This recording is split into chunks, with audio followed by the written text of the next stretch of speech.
According to eyewitnesses, Jason Iverson arrived at the park shortly after 3 p.m., and immediately he started a physical altercation with Mercedes and her husband. The couple tried to avoid any fights since they were in public. They tried walking off to their car. Little did they know that Jason would follow and shoot them both. September 4, 2023. A day that should have been ordinary, a day that should have ended like any other. Instead, it became a nightmare, a scene of unthinkable violence unfolding in broad daylight. This story isn't just disturbing, it will haunt you long after it ends. A brother turned against his own blood, a pregnant woman gunned down in a place meant for families and laughter, her husband executed as he ran for his life. It happened in seconds. By the time the echoes of gunfire faded, 3 lives were lost, one of them not yet born. The victims? 30-year-old Mercedes Iverson, a woman just weeks away from welcoming her daughter into the world. Her husband, Norbert Tria Carter, the man who should have been by her side to raise their child, and their unborn baby, Ava, never given the chance to take her first breath. The killer? Someone no one expected, someone who should have been family. This is the horrifying case of Jason Iverson. In the heart of Maple Heights, Ohio, the Iverson family was a familiar presence, their lives interwoven with the fabric of the community. Cynthia Ivey, a dedicated mother, raised her 2 children, Mercedes and Jason, with unwavering devotion. Mercedes, the eldest, was a beacon of warmth and determination.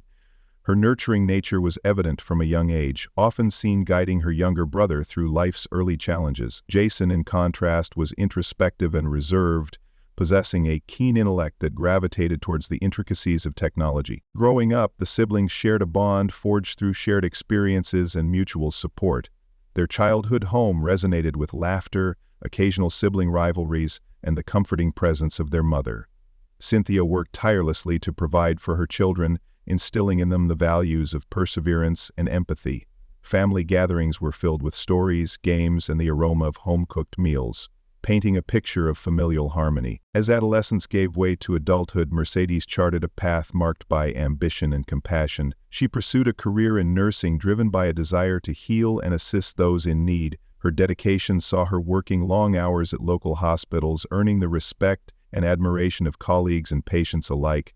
Beyond her professional endeavors, Mercedes was deeply involved in community outreach programs, often volunteering at shelters and organizing health awareness campaigns. It was during one of these community initiatives that Mercedes crossed paths with Norbert Tria Carter. Tria, a charismatic entrepreneur with a burgeoning career in real estate, was immediately captivated by Mercedes' altruistic spirit and radiant smile. Their connection was instantaneous, blossoming into a romance that was the envy of many. Friends often remarked on their complementary personalities, Mercedes' nurturing demeanor balanced by Tria's dynamic ambition. Their union culminated in a heartfelt wedding ceremony attended by family and friends who celebrated their love and shared dreams. The couple's joy multiplied with the news of Mercedes' pregnancy. The anticipation of welcoming a new life into the world brought renewed energy and purpose. They eagerly prepared for their daughter's arrival, choosing the name Ava, setting up a nursery adorned with soft pastels, and attending prenatal classes together. Their shared vision of parenthood was filled with aspirations of providing a nurturing environment, echoing the love and support Mercedes had experienced in her own upbringing. Jason's journey, however, took a different trajectory. After completing high school, he found himself adrift in a sea of uncertainty. Despite his intellectual prowess, Jason struggled to find a career path that resonated with his passions. He dabbled in various fields, brief stints in information technology, freelance programming, and retail positions, but none provided the fulfillment he sought. This professional instability weighed heavily on him, leading to periods of introspection and withdrawal from social circles. The once close relationship between the siblings began to show signs of strain.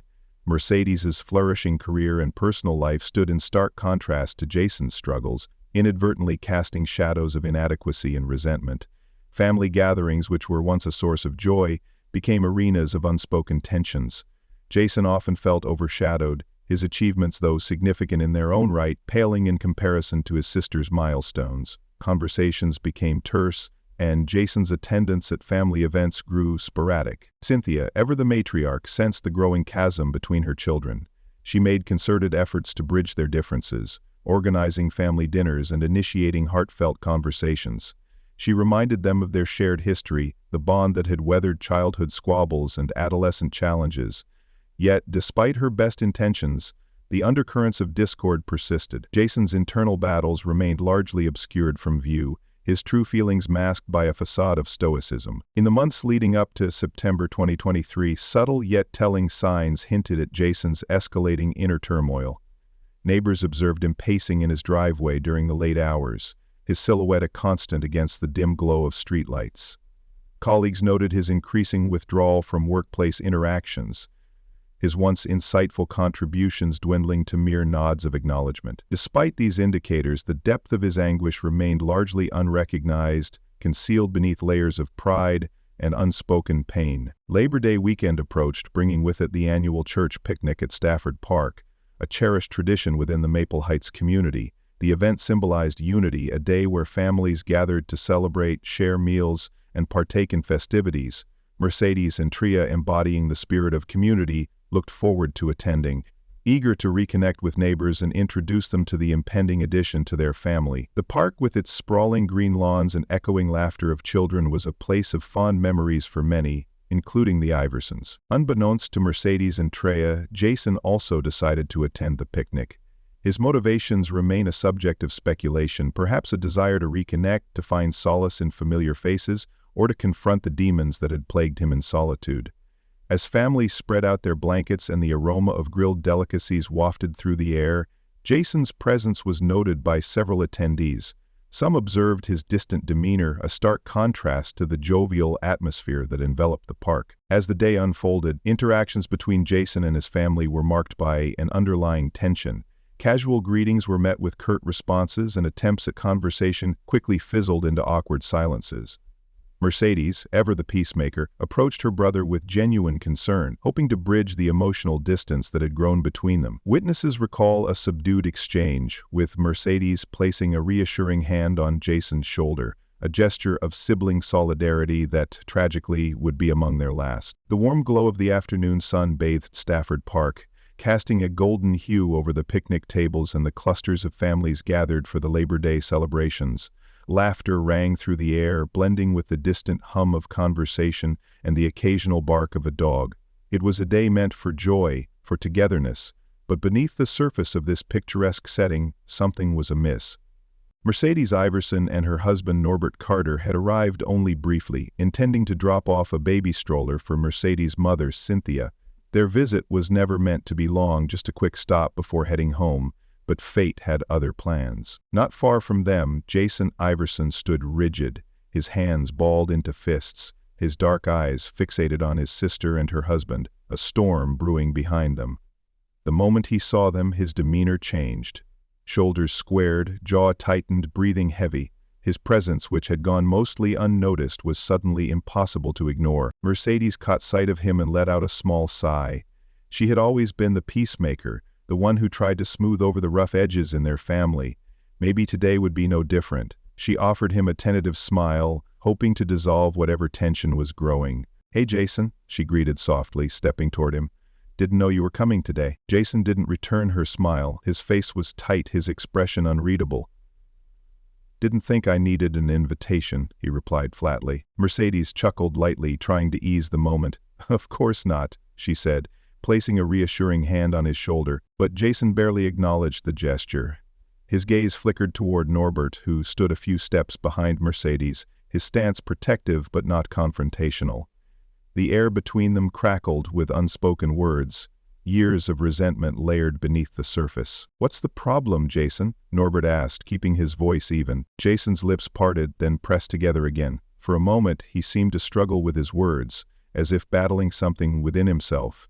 Then, finally, it spilled out. "You always think you're better than me," he muttered, his voice low but thick with emotion. "Both of you. Walking around like you've got it all figured out." Mercedes frowned.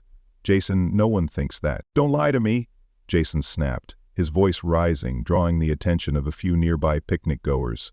He stepped closer to Mercedes, forcing her to take a slight step back. "You cut me out. You act like I don't exist unless you need something. Like I'm a damn afterthought." Cynthia, who had been watching from a distance, hurried over, concern etched on her face. "Jason, this isn't the time or place," she said firmly. "We're here to enjoy the day, not—" "You always take her side," Jason interrupted, eyes darting toward his mother before locking onto Mercedes once again. "Always," Mercedes swallowed, her throat dry. "Jason, let's not do this here. If you want to talk, we can do it later, but right now, let's just—" "There won't be a later." The way he said it made the hairs on the back of Mercedes' neck rise. A cold finality lingered in his tone, something that unsettled her in a way she couldn't quite place. She glanced at Norbert, who gave her a barely perceptible nod. It was time to go. "Come on," she murmured to her husband, grabbing his hand. As they turned to leave, Norbert placed a steadying hand on the 13-year-old boy beside them, Jason's son, who had been watching the exchange with wide, uncertain eyes. The boy hesitated, but then followed, his small frame tensed with unease. Behind them, Jason remained frozen in place, his body rigid. But his mind? His mind was anything but still. His breathing grew heavier as he watched them walk away. His hands shook slightly, whether from anger or something deeper, he wasn't sure. He reached into his pocket, fingers brushing against cold metal. They were just a few steps from their car when Mercedes turned her head slightly, glancing back at her brother one last time. And that was when she saw it. The gun gleaming in the sunlight. Everything slowed. "Jason, no." The first shot rang out, a deafening crack that shattered the joyful atmosphere of the park. Mercedes staggered, her breath hitching as pain bloomed through her body. Her hands flew to her stomach, a silent, instinctual attempt to shield her unborn child. The 13-year-old screamed as a bullet grazed his face, his small body jerking backward. Norbert's heart pounded as he lunged toward Mercedes, catching her before she collapsed completely. "Mercedes!" he choked out, his voice thick with panic. Gasps and shrieks erupted from the surrounding picnic-goers. People scattered, some diving behind tables, others grabbing their children and running. Jason's face remained eerily blank, as if he wasn't entirely present in his own body. His grip on the gun tightened. Mercedes' knees buckled, her weight pressing into Norbert's arms. She tried to speak, but the words wouldn't come. Her chest felt heavy, her vision blurring at the edges. "Stay with me, baby, stay with me," Norbert whispered urgently, his hands shaking as he held her. A few feet away, Jason stood motionless, his arms still outstretched, the gun in his grasp. He looked at Mercedes, at the crimson seeping through her dress, at the life he had just ripped away. And then, without hesitation, he turned his gaze toward Norbert. Norbert didn't think, he ran. His heart pounded against his ribs as he bolted toward the restroom facilities, his only thought being to get away, to draw Jason's attention away from Mercedes. His legs moved on instinct, adrenaline flooding his system, but the sound of gunfire, so close, too close, sent fresh waves of terror through him. Behind him, Jason advanced with eerie determination, the gun still clutched in his hand. His movements weren't frantic. He wasn't stumbling or rushing in a blind rage. No, he was methodical. His pace deliberate, his intent chillingly clear. He wasn't just firing wildly, he was hunting.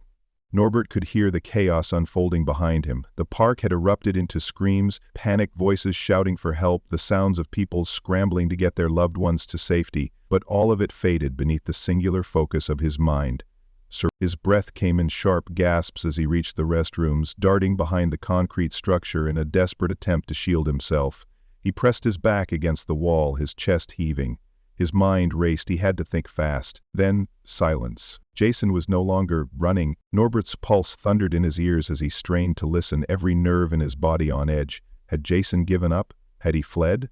Or was he a footstep? Norbert barely had time to react before Jason rounded the corner, gun raised. A deafening shot rang out. Pain exploded through Norbert's body as he stumbled backward, his legs giving out beneath him.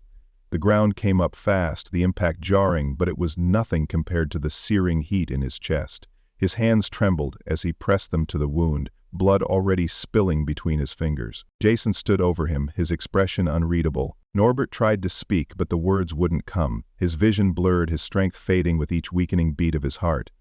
Another shot, and another. And just like that, it was over. The sound of approaching sirens cut through the air, the distant wail growing louder with each passing second. Jason turned his head slightly, the realization sinking in. His time was up. But he didn't run. Instead, he turned, walking with an unsettling calm back toward the parking lot.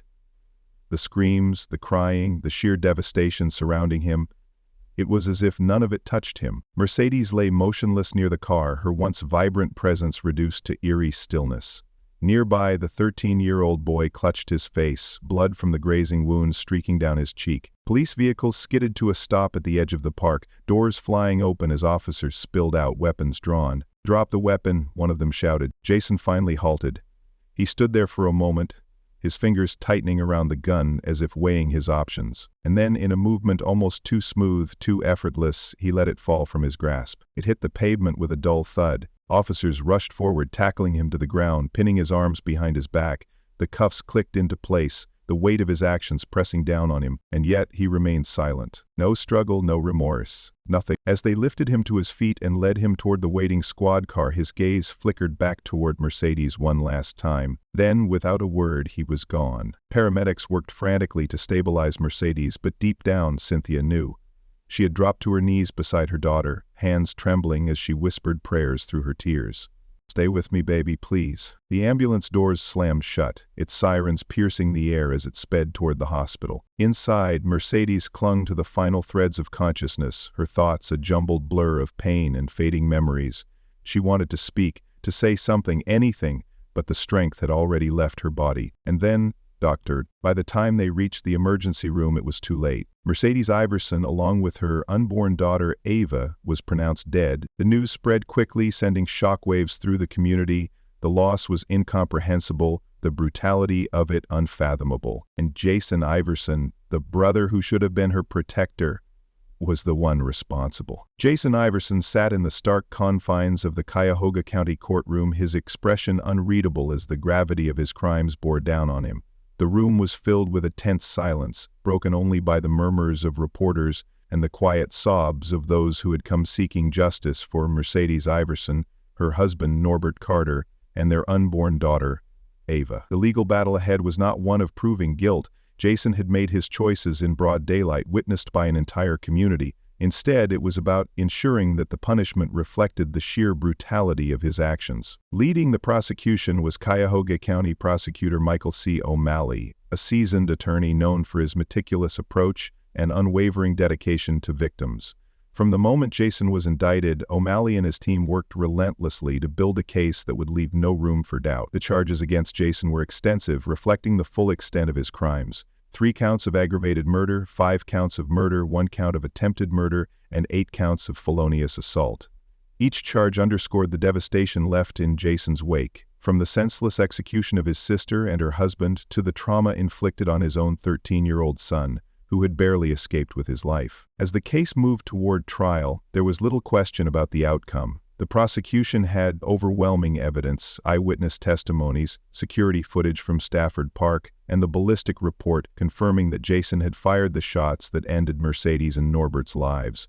But rather than prolong the inevitable with a trial, Jason chose to plead guilty, a decision that sent a ripple through the courtroom. It was rare for someone facing a possible life sentence to make such a move without attempting to negotiate a lesser charge, but in Jason's case, there was no room for bargaining. The evidence was damning, and even his defense team knew that attempting to fight the charges would be a futile endeavor. On March 13, 2024, Jason Iverson officially entered his guilty plea. The courtroom was packed, the air thick with anticipation as Judge Richard Bell presided over the proceedings. When asked how he pleaded, Jason's voice was low but steady. Guilty. The word hung in the air, final and irreversible. There would be no trial, no drawn-out courtroom drama. Only sentencing remained. During the hearing, Prosecutor O'Malley laid out the sequence of events in meticulous detail. He spoke of how Jason had arrived at the park in a fit of rage, how he had ignored every attempt at de-escalation, and how he had turned a family gathering into a war zone. He described the panic, the screams, the blood-stained pavement. His words were clinical, but his tone carried the weight of the law. One of the most shocking revelations came when O'Malley addressed the injury to Jason's son. The boy, who had merely been in the wrong place at the wrong time, had suffered a gunshot wound as a result of his own father's rampage. The fact that Jason had fired into a car knowing his own child was inside only deepened the horror of the crime. It was not just a case of unchecked rage, it was an act of complete disregard for human life, even his own flesh and blood. The defense team had little to offer in Jason's favor. There was no claim of self-defense, no argument for mental instability that could justify his actions. His attorney acknowledged the severity of the crimes, but attempted to appeal to the court's humanity, stating that Jason had been struggling with personal issues that he had acted out of uncontrolled emotion rather than premeditated malice, but it was clear from the judge's demeanor that sympathy was in short supply. When the time came for sentencing on April 17, 2024, the courtroom was once again filled to capacity. This was the moment everyone had been waiting for, the official reckoning for Jason Iverson.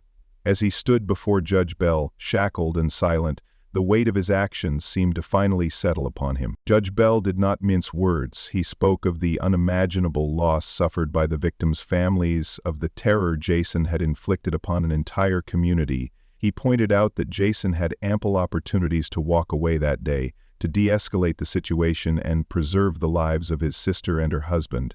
Instead, he had chosen violence. For the 3 counts of aggravated murder, Jason was sentenced to life in prison without the possibility of parole. The additional charges of felonious assault added another 8 to 12 years, though it was a mere formality. Jason would never walk free again. As the sentence was read, there was no visible reaction from Jason. Perhaps he had already resigned himself to this fate, or perhaps the reality of a lifetime behind bars had not yet sunk in. But for the families of Mercedes and Norbert, the verdict offered at least a semblance of justice. With the case officially closed, the legal system had done its part. Jason Iverson would spend the rest of his life behind bars, left to contemplate the irreversible destruction he had wrought. But for those left behind, the story was far from over. There was still grief to process, lives to rebuild, and the lingering question that no court could ever answer. Why? For the families left behind, the pain was unrelenting. It wasn't just about mourning Mercedes and Norbert. It was about coming to terms with the fact that the person responsible was supposed to be someone who loved them. Jason Iverson was not a stranger. He was not an outsider with a vendetta. He was family, and that made the loss even more unbearable. Antoinette Turner, Norbert's mother, struggled to find words strong enough to describe her grief. Her son had been a devoted husband, a loving father, and a man with a promising future, someone who had done everything right, only to be gunned down by his wife's own brother. The pain of losing Norbert was one thing, but knowing that the same bullets had also taken the life of her unborn granddaughter made it impossible to find peace. The world would never get to meet Ava Carter, a child who had already been loved before she even took her first breath. "I can never forgive him," Antoinette said in an interview after the sentencing. "I can't. I won't. My son, my grandbaby, they're gone forever. And Jason, he gets to sit in prison, breathing, eating, waking up every day." That's not justice. For her, life in prison wasn't enough. She believed Jason should have faced the death penalty, a sentiment echoed by several members of Mercedes and Norbert's families. It wasn't about revenge. It was about the finality of what he had done. He had executed his own sister. He had left a young boy traumatized, forcing him to live with the knowledge that his own father had pulled the trigger. The damage was irreversible. Cynthia Ivey, Jason and Mercedes' mother, was left in a heartbreaking position, mourning one child while simultaneously reckoning with the unforgivable actions of another. How was she supposed to grieve her daughter while knowing her son was the one who took her life? The weight of that contradiction crushed her. Some family members chose to shut Jason out entirely. They refused to acknowledge him, refused to visit, refused to even utter his name. To them, he no longer existed. Others, however, wrestled with conflicted emotions. Could a person simply stop loving someone, even after an unimaginable betrayal? Some felt anger, others sorrow. Some wondered if Jason had truly understood the consequences of what he had done, or if he had been blinded by so much rage that nothing else had mattered in that moment. In the midst of their grief, Norbert's family made the decision to create something meaningful out of the tragedy. They established the Norbert Carter III Scholarship, a program aimed at supporting seniors at Warrensville Heights High School. Norbert had been a firm believer in education, always encouraging young people to strive for success. Even in death, his legacy would continue to uplift others. The scholarship became a source of healing for his family, a way to keep his name alive in a positive light, rather than letting it be overshadowed by the violence that took him. Each year, when they selected a recipient, they saw a part of Norbert in those students. His ambition, his kindness, his drive. It was a small light in an otherwise dark time. For Mercedes' children, the loss was incomprehensible. Their mother, their protector, was gone. Their father was gone. Their uncle, the person who should have been a part of their support system, was the reason for it all. What kind of explanation could ever make sense of that? Family members stepped in, offering as much love and guidance as possible, but no amount of support could fully replace what had been taken from them. And then there was Jason's son, the 13-year-old boy who had survived that horrible day, but whose life had been changed forever. He had witnessed the unthinkable, had felt the sting of a bullet, had run for his life as his father unleashed violence upon his own family.